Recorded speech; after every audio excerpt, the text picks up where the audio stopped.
Bourse Tu demandes à qui? testiculaire. Vous savez de quoi il s'agit. Et lorsque cet individu, cette entité reste dans les bourses testiculaires, ils vivent dans les os des testicules, notamment le sperme. Ce qui fait que lorsque un homme est habité par un esprit féminin négatif, c'est cet esprit qui parfois peut rendre cet homme infertile. Parce que ce sont les femmes et maris de nuit aussi qui ferment la fertilité de certaines personnes. Car Les maris de nuit négatifs. oui, les femmes et maris de nuit négatifs ferment, sinon selon les clauses du contrat, parce que c'est aussi des esprits qu'on invoque pour venir habiter l'individu.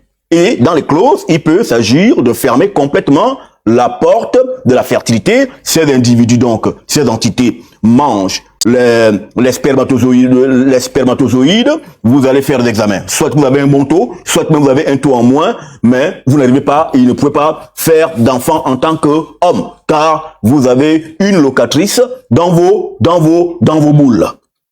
Et chez la femme, dans les ovaires, vous avez par exemple une femme qui peut, quand elle a des règles, avoir une impression qu'il y a un verre qui lui marche au niveau du bas-ventre. Voici quelques aspects d'esprit sexuel qu'on peut rencontrer. Mais à l'origine des temps, une femme de nuit, un mari de nuit, était donné à une femme ou à un homme consacré devant accomplir des tâches spécifiques.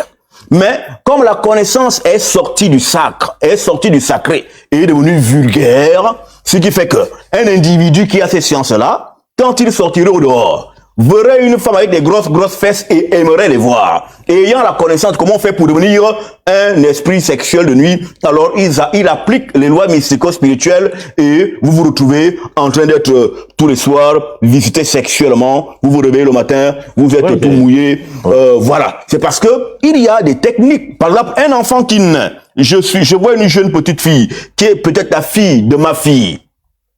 J'aime voir l'enfant, je dis waouh. Je deviens son mari de nuit en tant que son grand-père. Et c'est d'autant plus facile parce que nous avons le même sang. Et le sang est une porte, la porte principale pour aller aux gens. C'est pourquoi souvent dis-je aux gens que ne fais pas appel de fuir la sorcellerie ou ni fuir le village. Où que tu peux être. Si toi et moi, on a le même sang, je te trouve où que tu es. Car le sang que tu portes est le même que le mien et le sang est une porte et me donne l'autorisation d'arriver à toi parce que nous avons les mêmes fréquentations au niveau de l'ancestralité.